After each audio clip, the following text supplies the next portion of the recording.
Hey guys, so what's been happening in the hobby this week? Well, it's the 50th episode of these In the Hobby chats, and it's pretty cool. It's been a long time, making these, but we're finally here at number 50, or at least I think so, it should be. And to celebrate that, we're going to talk about consistency, good hobby habits, routines to get into. I think that's a good one to pick for, a 50th episode. And while we do that, I'm going to be painting this Custodes Captain on the bike here. I did promise I would do some larger vehicles in this color scheme, and so we're going to get into that as we talk through this topic. If you want some more videos on my Custodes and the scheme, I'll put the links in the description there for the other videos that are more how to paint videos, which go into the actual details of how I go about it. But today you're going to see it as we talk about this topic. So I'll also put one up in the top right hand corner here for you to get you started off. But yeah, this should be really fun. I haven't tried this color scheme yet on a larger Mini, so that's going to be really cool to try it. And yeah, I think that'll be cool. It's got some great shapes and forms in this, which should really look good with the blue steel that we're going to do. I think that'll be really fun. But yeah, I thought this topic will be a good one. It's an amazing achievement to get to 50 episodes of this. I can't believe I'm still making them, or that anyone's actually listening to it. It's pretty cool that you guys are listening and following along with it all. That's really lovely. So thank you for all the support. But I think we should get into this topic and start painting this captain, eh?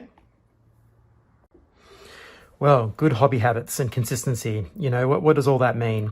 Well, we've touched on this subject before in the past, and we're continuing that conversation. It can be a bit of a loaded subject, I guess. It can give you anxiety about that sort of thing. It can be problematic, to talk about it, because you see everywhere online and social media and all this sort of thing, sort of betterment or improvement type concepts to do with everything in life, and not just the hobby. And so it can be a little bit daunting sometimes to approach the subject. You don't want to make people feel, depressed or negative about themselves or about what they do, because that's often, even though you might have a good intention to put forward some positive ideas or show something positive, it can actually have a negative impact on people. So that's something to consider when you're discussing this. So, I don't want anyone to feel, put off by this topic or feel like they have to achieve something, because that's really what it comes down to. You start feeling like you need to do more, like what you're doing isn't enough, or these sorts of things. Many different sort of emotions and feelings come into when you start talking about, consistency and habits and all those sorts of topics. So, yeah, we're going to be treading light on that and giving people the breathing room to just relax. You don't have to do any of the things that we're going to talk about or any of that stuff at all. This can just be something nice that you just have a bit of a listen to while you paint, or whatever else you're doing in the background there, while this is going on, but there might be some interesting ideas here, or just something to think about that might, inspire you in some way, or move you along into some sort of, interesting avenue of your hobby practice, and how you go about painting and modeling and playing the games even, that might help you, or just to think about it in general. You may not have even thought about this sort of thing, but there are certain elements to creating good hobby practices, good routines, and that sort of thing that do help improve your overall experience with the hobby, just generally when you sit down, but also the outcome of what you produce. So the painting quality, etc.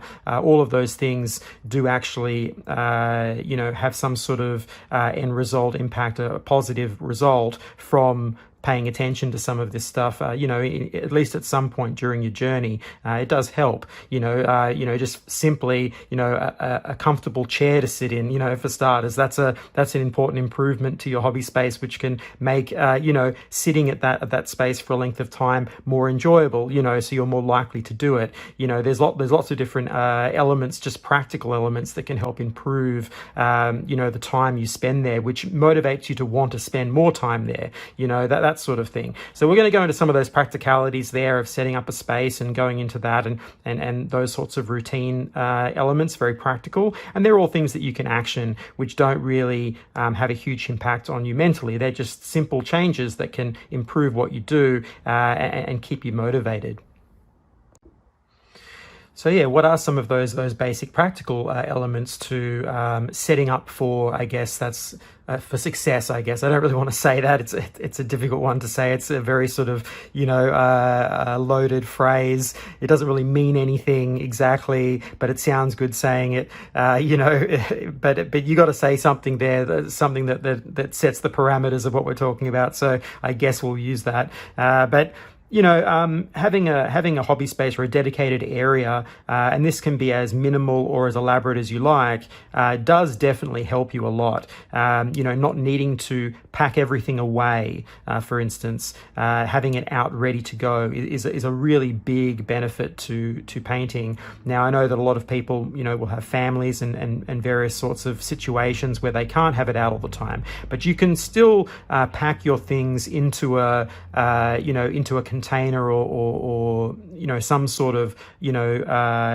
space that is more easily taken out, like for instance certain types of toolboxes that you can get, like basic toolboxes from a hardware, can have good compartments and so on, and open up nice and easily. I mean, that's what they're designed for tradies and builders and so on, to get access to things quickly. So having a nice little toolbox that opens up could be a really useful one if you've got to pack everything down all the time, and it means that you can gain access to paints, brushes very quickly, while still maintaining a tidy space. If you've got maybe kids or animals or anything else that might impede on that space generally, or just you have a busy life so you need to pack it away, whatever the nature of that is. But that can be a good one to start with, thinking about that, how to have an ease of access. That's really what you're thinking about, so that when you have those few moments to sit down and paint, you can get right into it right away. And that's really important. So,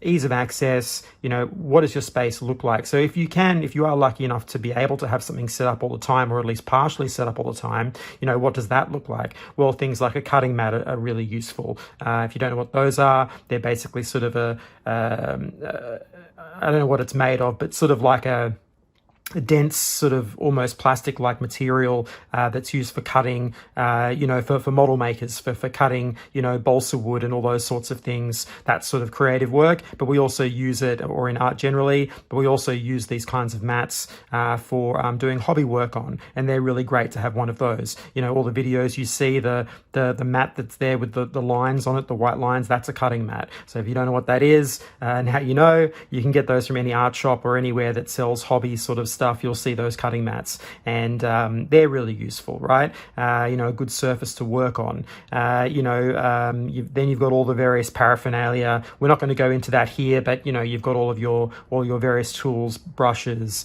wet palettes, etc. All that sort of stuff that comes into it. But I will put more mention on for this one for good hobby practices and getting into that routines. I think light is one of the biggest ones, apart from a comfortable space and like a comfortable chair. That's the other one. So something nice for you to sit on, or stool, or wherever you are, however limited your space is, but somewhere where you're happy to sit and work. But light is probably the single biggest element that you can do to improve your space more than any other, because light is something that really allows you to see what you're doing. These are small little objects that you're painting, and they do require a lot of light so you can see it. And that nice daylight, neutral light, anything that's not colored. So you preferably, you don't really want a warm or cool light. You want a neutral light or a daylight light that's doesn't have too much color in it. That's going to help to see what you're doing more clearly, and that's a big benefit to your space. So you can go onto Amazon and various sites like that will do deals on like good sort of camera lighting, that sort of stuff. I use camera lights, LEDs and that sort of thing that are used for that. Very basic. I think my whole setup costs like $100 or something, and I got like a bunch of lighting that has been working for the whole time I've had the channel, so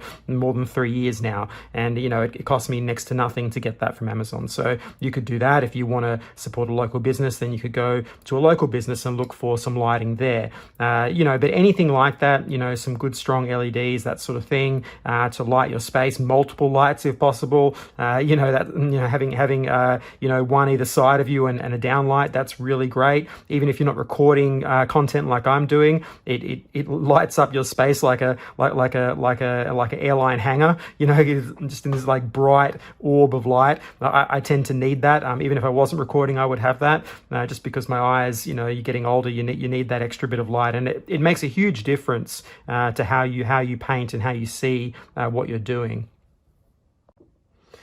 So those sorts of things are going to help you be more motivated to sit at your desk and do that sort of thing. Now, obviously, alongside this, we can't talk about just the practical side without talking about inspiration. So one of the elements that you need when you're looking at consistency is you need to feed yourself the fuel, right? When you're in the gym or you're doing something physical, you eat well and you do those sorts of things. You sleep, etc. And these elements all help to building the energy required and the sort of the nutrients in your body required to actually like do the exercise. Well, that's sort of the same for art and for creative work, and that doesn't exclude the hobby. The hobby's the same way. You need to feed your mind with good imagery and good inspiration. So having something set up near you, could be an iPad, your phone, a computer, whatever, a TV screen, whatever you have lying around that's close, with a collection of imagery, things that can help inspire you while you work or you look at some point over the course of that journey is really important, because it helps jog your mind, jog your memory, visualize things in a different way, see colors, etc., which help to improve what you do when you sit down, because all of that is being internalized by your brain, and your brain's actually going to try to imitate that stuff, not copy it, but it will try to use that as a source to improve what you're doing. So if you see certain colors arranged in certain ways, you see videos like mine where I'm painting something at speed, that sort of visual stuff, your brain actually does try to internalize that. And so when you try to do it, your brain's trying to correct any imperfections and trying to improve naturally. Even if you spend no effort trying to get better at something, your brain is naturally going to try to do that. Even if you fight against it like consciously. I've actually tested this theory out. I spent many years, if you look on Instagram back, I've done nearly 1,000 drawings, sketches where the purpose was to draw badly, basically try to force myself to draw as badly as possible. And what you find is you naturally correct and you improve despite of yourself. Even if you try to consciously force yourself to draw badly, you can't. Your brain is just going to look for those most efficient roads to getting the job done. It's a survival mechanism. It doesn't want to expend energy that it doesn't have to. So the more you do a task, the more efficient you get, the better you get. And that's part of that gradual learning process, and feeds into what we're talking about here, which is, those good practices that set you up to, improve and get that consistency out to get the results that you want. And that's one of the positive elements to this, is that no matter what you do, if you do stay consistent, that's why lots of people talk about it, your brain is going to naturally help you along that journey and get you to the end point, even if you don't focus any conscious, thought towards it. So yeah, that's a positive thing, just feeding your brain that inspiration, that art and the creativity, and this doesn't necessarily have to be images or even sculptures or other minis or anything like that. This could be reading, this could be music. Music's very important for me anyway, and I know others, to have that music in the background while you work is very important. Some people like to work in silence. They're very strange people. I don't know exactly what's going on with them, but most people, if you are one of those, I'm sorry, but music is great, right? Like, you should try putting some music on. It'll make your life better. Just having a bit of music on in the background is super cool. But I'm only jesting here. However however you interact with your space is totally fine. And if you're one of those people that work in silence, that's no problem at all. You have to do it in the way that seems natural to you. But for me, things like music is very important, and I like to have that in the background, and that can inspire you. Also, genres of music will give you different moods, you know. So we see that a lot. You know, you'll see playlists that are like for Warhammer, you know, these sort of like orchestral, you know, kind of operatic sort of soundtracks that get you into the nature of the Warhammer world. You know, there's many different kinds of music genres that can help you there, and that can give you that boost, that little bit of energy boost to get through those sessions. And that's part of why you're feeding your mind, is to give you the energy there to actually express yourself, you know, in a positive way that gets a nice result. So we have those practical elements, you know, things like setting up a decent amount of space for yourself, light, etc., your tools, somewhere that's hopefully out, or at least in a container or something that you can unpack very quickly, you know, a comfortable chair or whatever you have, so that you can actually like engage with this in as comfortable way as possible, so it doesn't feel like a drag every time you have to do it.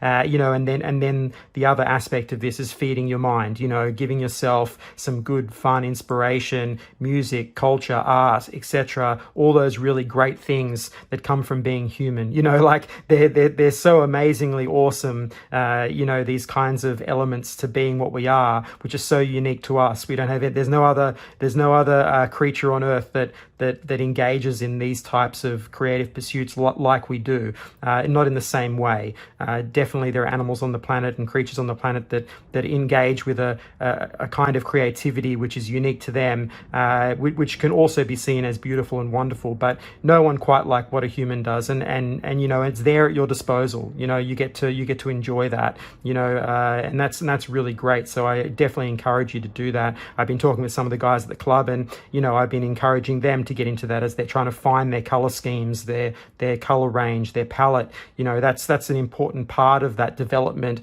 as we talked about last time on last video. Style, that's part of those elements that go into creating your style, is that inspiration that you have, all the influences that make up you, and how you express that on these minis. So that's a really cool part of this journey, and something that you can, you know, very easily get into. You don't need any knowledge, you don't need anything at all. You can just naturally enjoy things and internalize them. Your brain's going to do it anyway, and give you that nice, you know, creative fuel to get into these projects and get your minis painted. And then we're looking at routine. Now, the routine part of this to get you going, that's the real tricky one, right? It's carving out time to set aside for this sort of thing is really tricky for a lot of people, especially as you get older. You find that your time gets more limited, or at least more complex. You have more issues going on that you need to resolve, and so setting aside time for this sort of thing is really hard, but really important. You know, there's a lot of discussion out there from very smart people about the importance of play and the importance of that sort of thing in people's lives, or in creatives' lives. And since you're engaged in a creative pursuit, that makes you a creative, and you know, that sort of time to just sit down and explore and play, as opposed to, let's say, dedicated learning, or you know, pushed kind of progression, which is another type of you know, creative work. So some of your painting time will be about learning a new process, learning a technique, and that's going to be more rigorous. It's going to be a little bit more draining on your mind, whereas there are other times when you move towards your comfort food, the colors and the processes, you know, that's more of that like zone out time, like fun, you know, just painting for painting's sake, you know, and it can be exploratory as well, but it's got no sort of like benchmark for an end goal that you're particularly trying to get to. You're just exploring and having fun with it. And both of those sorts of modes of painting and expression in on these minis is important, right? So it's different flavors of the ice cream. You're picking your flavor as you go, and that helps you evolve as a hobbyist, and you'll see the changes. You'll notice those changes as you go through from year to year. And that's that development process, that those routines building up as you go. So as you access all of these different elements, that's building into your style, etc. And you know, you'll see that improvement. So setting up a routine, well, what does that look like? Well, for some, it might be, like going to the gym. You can only do it in the morning. So you set up a morning routine where you just go for 30 minutes and you'll paint or you'll build or you'll do whatever you're going to do in those 30 minutes and then get on with your day. That's perfectly acceptable. Others carve out whole days for this, and they'll do 1 or 2 days a month where they're doing it, whatever it might be for you. But preferably a weekly routine. Some kind of weekly engagement with the hobby is preferable. If you're one of the mad people like me and are able to do this sort of thing almost on a daily basis, not every day, but very regularly, then that's amazing. And sometimes in my journey it is every day, and other times there's different days where I don't do it. But even if you can only set aside that once a month, that's great. Just whatever you can, look at your sort of month or week or whatever you've got, and see if you can just carve out that little bit of time. It doesn't always have to be painting time. It can just be dedicated time to the hobby. It could be gaming. That's another side of this, because that also influences your painting journey as well. So if gaming's important to you, then that could just be hanging out with a mate and playing a game. That still counts for this. But you want to sort of have something there that's carved out, that's important to you, that you set aside, and that's an important distinction. It's saying to your mind, your brain, and others around you, your close family and friends, that this thing is important to you. And so you carve out that little bit of time each month or each week or whatever it is to do this, and that's going to form that consistency. And it's important that it is acknowledged as an important part of you, and that way that time then becomes a sort of sacred time, right? It becomes a kind of personal little sphere of goodness that you get to go into for those moments and recharge yourself. That's kind of what artists do. They go into their bubble, their little creative bubble world, and they get to just explore and lose themselves in that moment for that time, and separate themselves from the world around them. And it's a wonderful experience. The thing I liken it to most is a surfer. When a surfer is out there on the wave and they catch that perfect wave and they're in that moment, nothing else matters. It's a beautiful experience for them, and that's the sort of thing, that's sort of euphoric kind of feeling that you get when you get into the zone when you're painting or doing creative work. And we'll talk more about getting into the zone on another video, but it's that sort of thing. So consciously saying, okay, this time in this week or this month, whether it's to your partner or to your loved ones or to whoever you're with, or if you're alone, then saying it to yourself, that this time is the time that I'm going to dedicate to this, and try to keep that momentum. And by feeding your brain with all that inspiration and doing all those other things which help to accumulate in a productive space and a productive time for that moment that you spend, you should get something out of it, which is cool, right? You should develop and improve. There's no real way that you shouldn't. That's your brain's naturally going to do it. So your body follows the brain, and it's gonna do what it's going to do, and you'll get those results. So yeah, I think that's some good, aspects to this which are actionable. You can set up your space in a more ergonomic way that works for you. You can fill your mind with great inspiration, and that sort of thing. And you can dedicate time over your week or month or days to focused work on your hobby, which I think will improve things a lot. And and saying that to yourself and others around you, that this is important, and by actualizing that and acknowledging it as an important part of your life and who you are, that just it's going to breed good habits, overall, and you're going to end up with that consistency, because that you do it for 1 month and then you do it for 2 months, etc. And it's okay if things fall off the wayside, and you have to tone back on that. That's totally understandable. That it could be you only do it once every 2nd month or once every 3rd month, that sort of thing. But to have it there in the background, you could mix it up. And so instead of doing the physical hobby work, you just, listen to audiobooks that month, or you read, or you do something like that.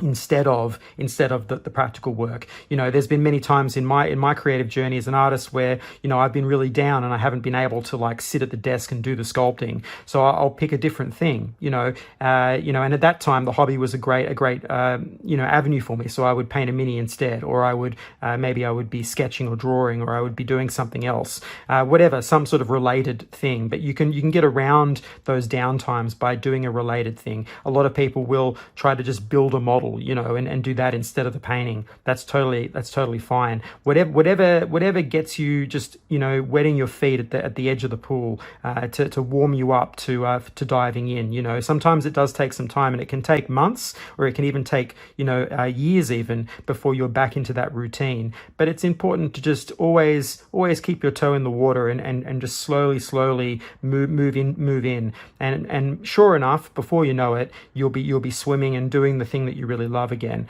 And that's how life is. We're not machines. We're not blank slates that you input data and get a result. We are a multifaceted conscious being that is extremely complicated and very emotional. And so you have to pay attention to that in your life and keep that that side in check, because otherwise, you can really, as I said before at the beginning, you can overload yourself with sort of expectation and a lot of this sort of pressure on yourself.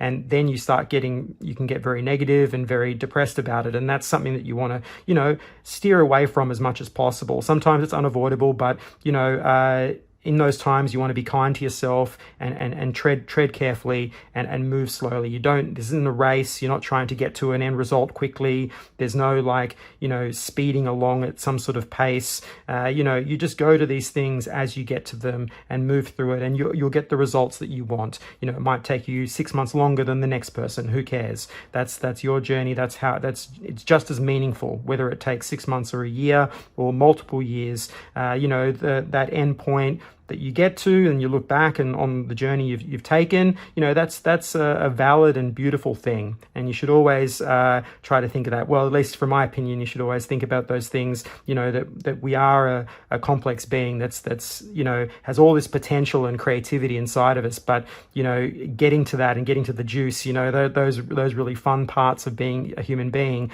do require, some effort and some of these practices to get out, right? To get it there, out where you can enjoy it. And that's part of the life's journey, So I won't go too much more into the philosophical aspects of, painting miniatures on this one. But, that's just there for you to jog your memory and get your mind working and thinking about these things in a hopefully a constructive and nice way that's kind to yourself and others, and gets yourself into the mode of painting minis. Because at the end of the day, this is a really fun hobby, and the more you engage in those fun aspects of it, the more you get out of it. It's always been there for me in my life, no matter whether I've been very on the periphery, or I've been right in the eye of the storm like I am now, where I'm doing it all the time. In both cases, it's always been a wonderful hobby to be a part of, and I hope that that's an experience that you also get to enjoy, and that you are feeling that you are part of a community and part of a fun hobby that's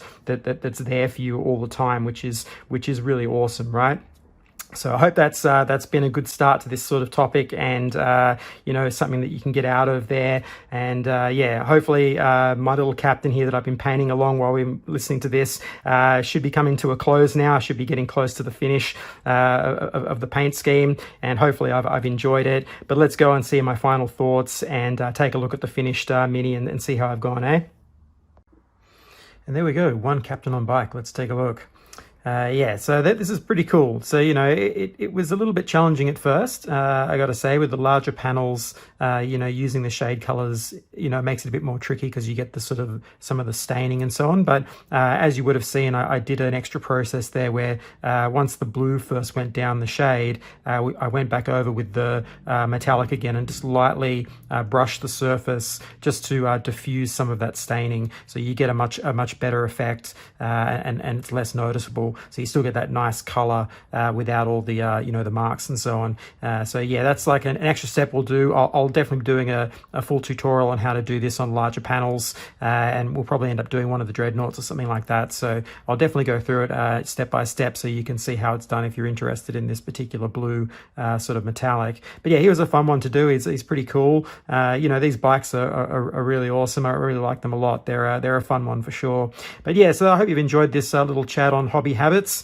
for the 50th episode. That's pretty cool. It's been a fun journey talking about these topics and going through this with you all. I'm very happy that, I've got this far and that people are still interested to listen to me speak on these topics. It's always fun to hear comments and things like that of what people think, and just generally speaking, sharing all this sort of thing with you. It's been really, really fun. So yeah, hopefully we'll do another 50 of them. Who knows? Hopefully though, but that'd be cool to get to 100. But anyway, so yeah, I'll leave a nice image for this one at the end in the paint list as I normally do. But I hope you've enjoyed this. Please hit that like and subscribe button. It really helps me out. And I guess I'll catch you on the next one.